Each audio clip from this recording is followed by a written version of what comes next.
Hey, Lee Robinson here at Worth Doing Right. So we got our BX expanded tooth bar for the 60-inch bucket for the Coyote. This is a Coyote CK2610 with the KL 4030 loader. And this is a 2018 model that I bought in 2019. It was 1 year old when I bought it, but it was still a brand new model. It was just a year old leftovers on inventory. So I got a good deal on it when I bought it. This is currently 2024, June. I've had no problems with the tractor. I guess you could say one thing is I tightened up the bolts that are the loader frame to the tractor one time. They've never gotten loose, and that's just a standard maintenance thing.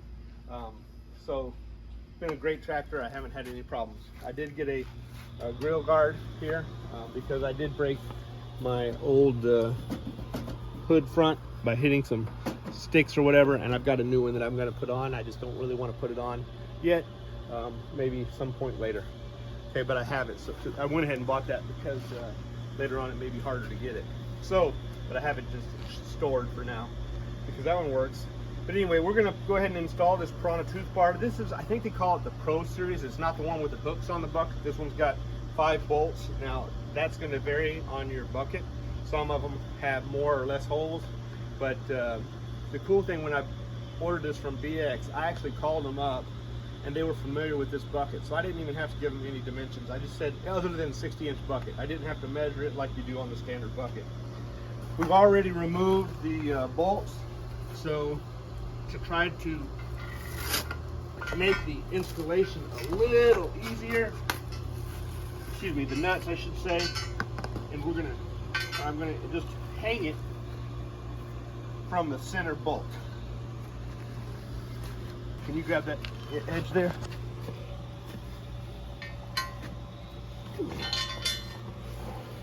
Now don't drop it. Once we get the first one on, it should be easy peasy from there on. Now I need to get an Allen head to hold the bolt still, although it's not turning. It did good. And then we'll go ahead and install the others. We'll see you check on the alignment.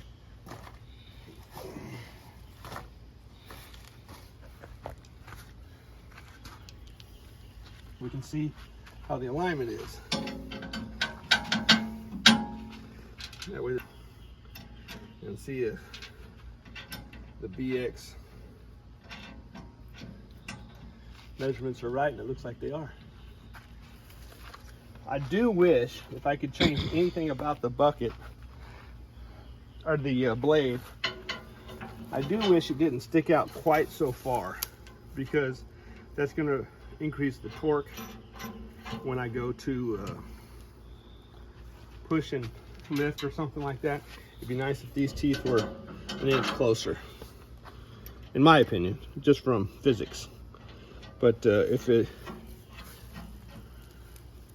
that's just from a leverage for the tractor and loader perspective. All the bolts lined up perfectly. Now this bar actually has an edge on the back, so it can be flipped around if you ever want the straight edge. It would be fine with me if it was flat. I wouldn't really care, because if I wanted the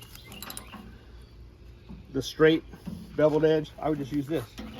Unless you think you're going to bend your bucket, you could put it on there just to increase the strength of your bucket, I suppose. Because by having 2 layers of steel, it's going to be stronger than a single bucket, which would prevent the bucket from flexing or bowing and getting bent. Using a 19mm socket,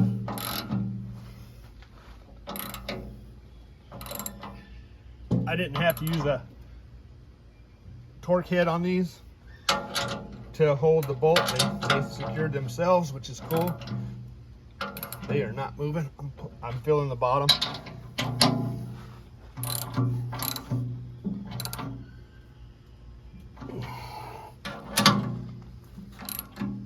All right. So the torque setting on these bolts is that German measurement called Gudentight. So just good and tight. I really don't know if I break a bolt. I'll just call it BX and ask them for another one. But I don't plan on taking it off. And you can see I'm not pulling that hard. This is not a long bar because this socket's not really made for that. This is a inexpensive socket head, and I don't want to break it. All right, done. Easy install. We'll get an update. Come around this side. We'll get an update after we use it and let you know how it goes. All right, so here it is after the install, and there were two primary reasons why I decided to go with the Pro over the standard. Now, yes, the Pro does cost about $200 more than the standard, but the standard has these vertical supports that I will slide in here in the video.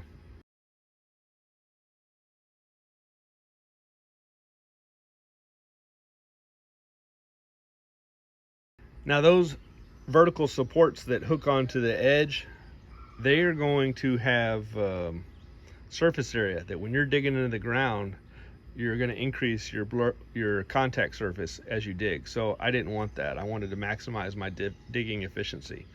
That was one reason why I went with the Pro. The second reason that I went with the Pro is the Pro is made out of some type of steel that is supposedly has 3 times more resistance to wear than AR 500 steel. Now, they don't tell me, as far as I know, in the specs. I didn't see it listed what this steel is, but it supposedly has 3 times better wear than AR 500. So it's obviously a very strong steel. So that's why I went with this one, and we'll see how it works when we get ready to dig. And y'all have a blessed day.